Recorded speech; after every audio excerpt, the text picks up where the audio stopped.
Hey guys, it's Bob Crumb. I have long had a few goals in my life, and one of them, oddly, was to read and narrate a audiobook. And I'm an illustrator, so I would like to pair my illustrations with narrating a book. The book that taught me that books were awesome was written by a man named Michael End. He wrote The Neverending Story. Chapter 11. The Childlike Empress. Knitting his brow, powerless to utter a single word, Atreyu stood gazing at the childlike empress. He had no idea how to begin or what to do. He had often tried to imagine this moment. He had prepared words and phrases, but they had all gone out of his head. At length she smiled at him. Her voice, when she spoke, was as soft as the voice of a bird singing in its sleep. "You have returned from the great quest, Atreyu." Atreyu hung his head. "Yes," he managed to say. After a short silence, she went on. "Your lovely cloak has turned gray. Your hair is gray. Your skin is like stone. But all that will be as it was, or better, you'll see." Atreyu felt as if a band had tightened around his throat. All he could do was nod his head.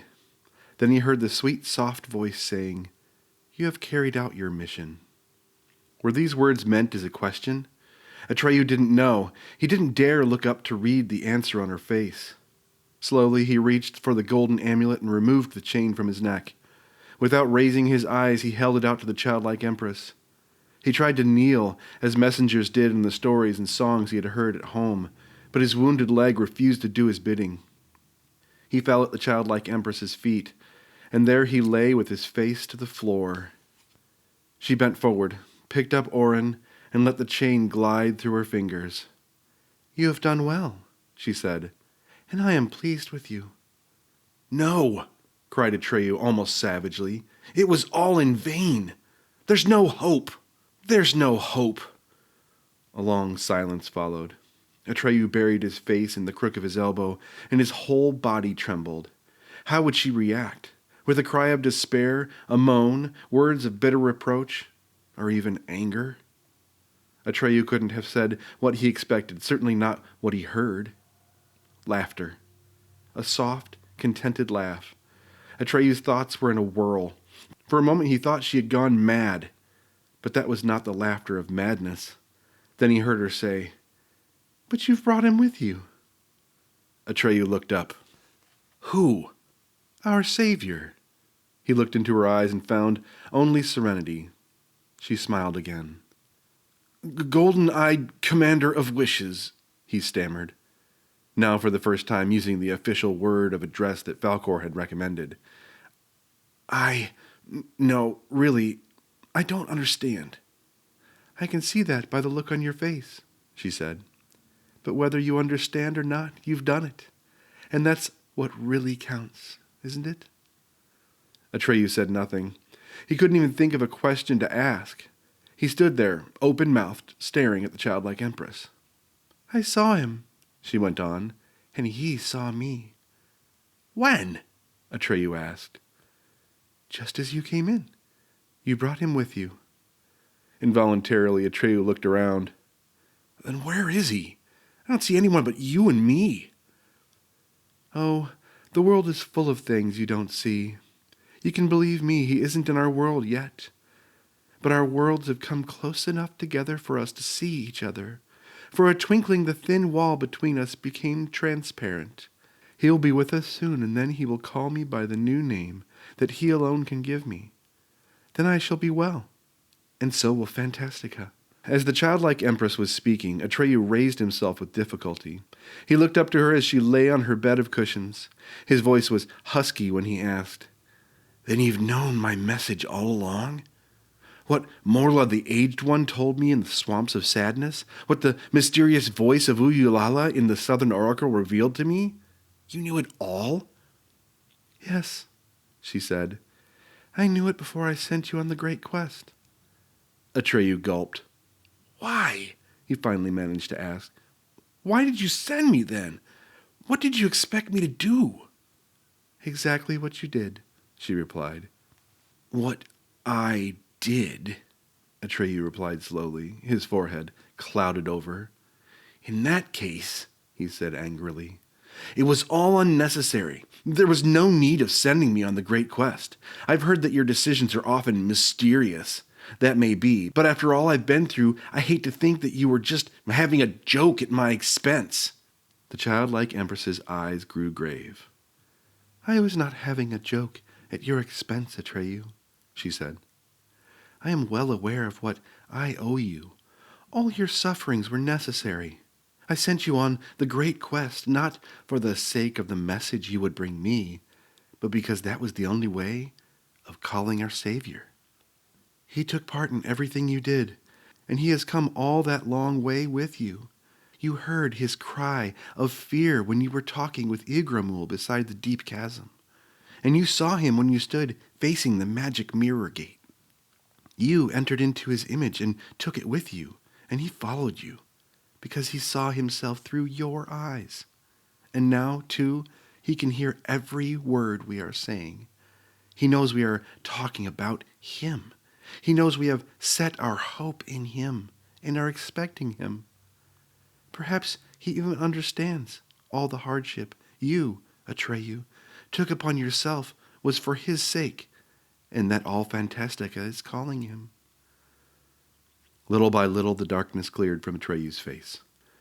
After a while, he asked, How can you know all that? The cry by the deep chasm, the image in the magic mirror? Did you arrange it all in advance? The childlike Empress picked up Orin and said, while putting the chain around her neck, Didn't you wear the gem the whole time? Didn't you know that through it I was always with you? Not always, said Atreyu. I lost it. Yes, then you were really alone. Tell me what happened to you then. Atreyu told her the story. Now I know why you turned gray, said the childlike Empress. You were too close to the nothing. Gamork, the werewolf, told me, said Atreyu, that when a Fantastican is swallowed up by the nothing, he becomes a lie. Is that true? Yes, it is true, said the childlike Empress, and her golden eyes darkened. All lies were once creatures of Fantastica. They are made of the same stuff, but they have lost their true nature and become unrecognizable. But as you might expect from a half-and-half creature like Gamork, he told you only half the truth. There are two ways of crossing the dividing line between Fantastica and the human world, a right one and a wrong one. When Fantasticans are cruelly dragged across it, that is the wrong way. When humans, children of man, come to our world of their own free will, that's the right way. Every human who has been here has learned something that could be learned only here, and returned to his own world a changed person. Because he had seen you creatures in your true form, he was able to see his own world and his fellow humans with new eyes. Where he had only seen dull, everyday reality, he now discovered wonders and mysteries. That is why humans were glad to come to Fantastica. And the more these visits enriched our world, the fewer lies there were in theirs, the better it became. Just as our two worlds can injure each other, they can also make each other whole again. For a time, both were silent.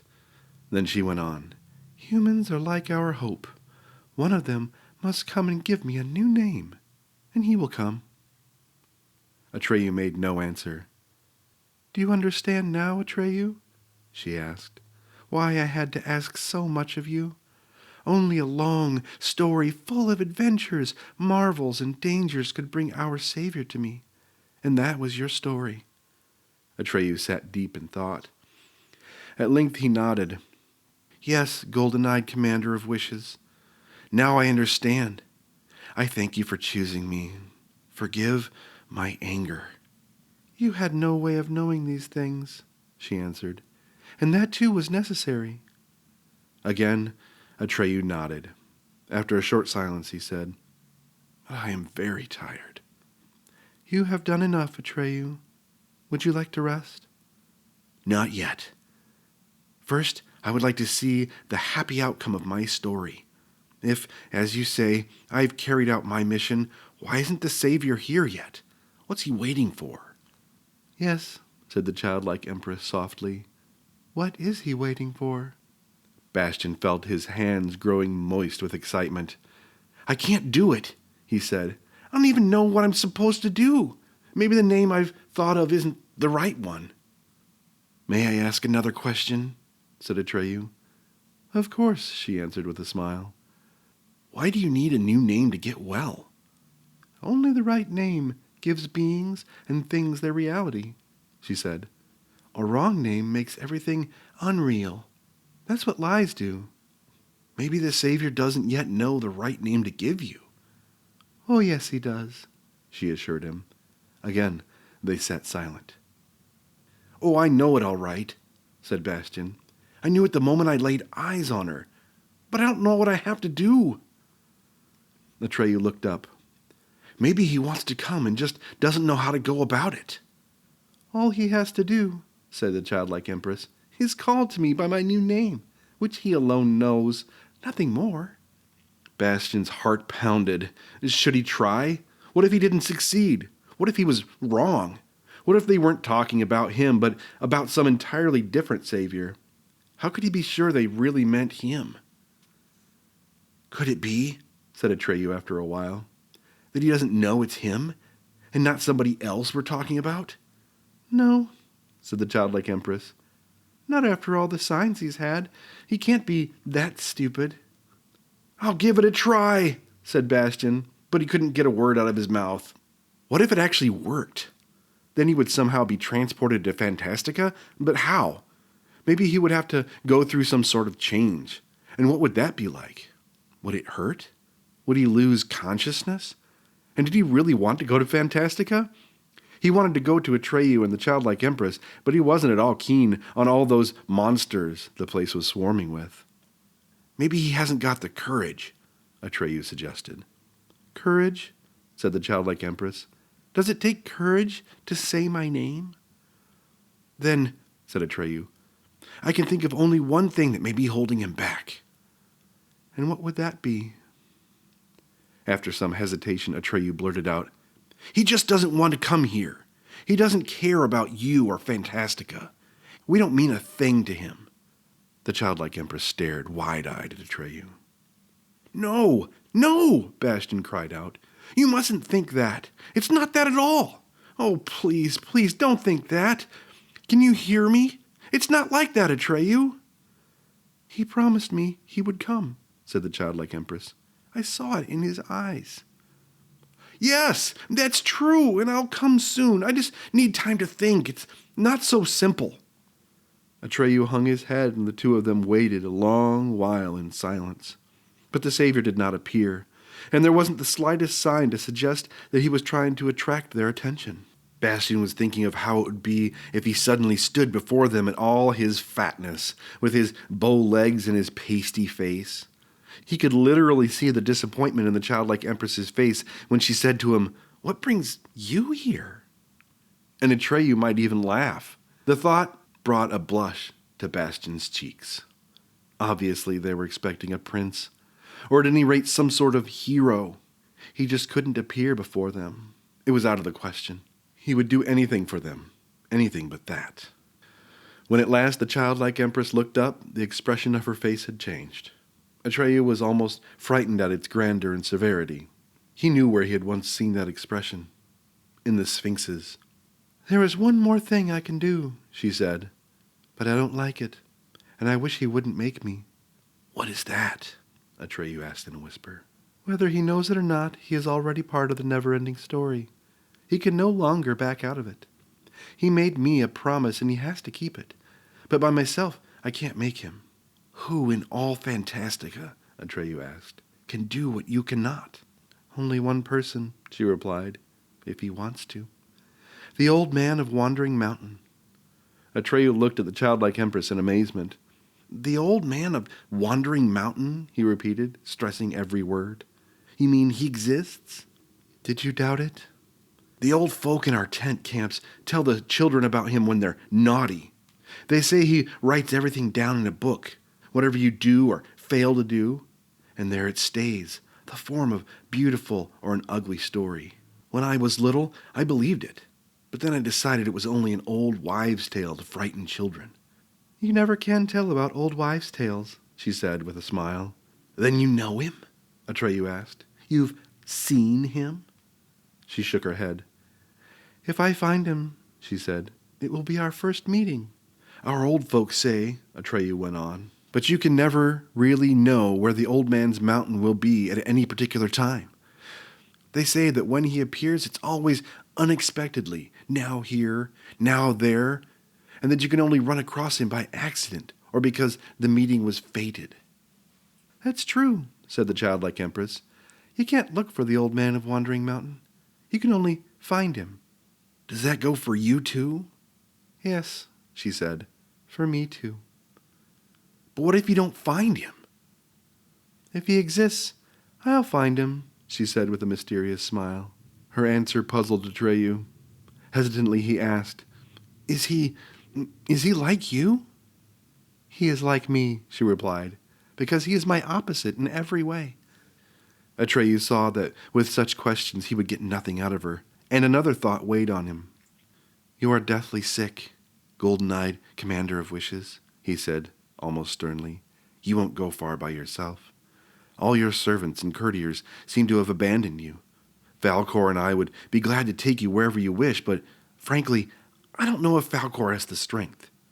And my foot, well, you've seen that it won't carry me. Thank you, Atreyu, she said. Thank you for your brave and loyal offer. But I'm not planning to take you with me. To find the old man of Wandering Mountain, one must be alone. And even now Falkor is not where you left him. He has been moved to a place where his wounds will be healed and his strength renewed. And you too, Atreyu, will soon be in that same place. Her fingers played with Orin. What place is that? There's no need for you to know that now. You'll be moved in your sleep, and one day you will know where you were. How can I sleep? Cried Atreyu, so shaken that he'd lost his sense of tact. How can I sleep when I know you may die any minute? The childlike Empress laughed softly. I'm not quite as forsaken as you think. I've already told you that there are some things you can't hope to understand. I have my 7 powers, which belong to me as your memory of courage or thoughts belong to you. They cannot be seen or heard, and yet they are with me at this moment. I shall leave 3 of them with you and Falkor to look after you, and I shall take the other 4 with me as my escort. You needn't worry, Atreyu. You can sleep easy. At these words, all the accumulated weariness of the great quest descended on Atreyu like a dark veil. Yet it was not the leaden weariness of exhaustion, but a gentle longing for sleep. He still had many questions to ask the golden-eyed commander of wishes, but he felt that her last words had vanished all his wishes but one, the wish for sleep. His eyes closed, and still in a sitting position, he glided into the darkness. The clock in the steeple struck 11. As though far in the distance, Atreyu heard the childlike Empress give an order in a soft voice. Then he felt powerful arms lifting him gently and carrying him away. For a long time, all was dark and warm around him. Much later, he had half awoke when a soothing liquid touched his parched lips and ran down his throat. He had a vague impression that he was in a great cave with walls of gold. He saw the white luck dragon lying beside him, and then he saw, or thought he saw, a gushing fountain in the middle of the cave encircled by 2 snakes, a light one and a dark one, which were biting each other's tail. But then an invisible hand brushed over his eyes. The feel of it was infinitely soothing, and again he fell into a deep and dreamless sleep. At that moment, the childlike Empress left the ivory tower. She lay bedded on a soft silken cushion in a glass litter, which seemed to be moving under its own power, but was actually being carried by 4 of the Empress's invisible servants. They crossed the labyrinth garden, or rather what was left of it, making frequent detours, since many of the paths ended in the nothing.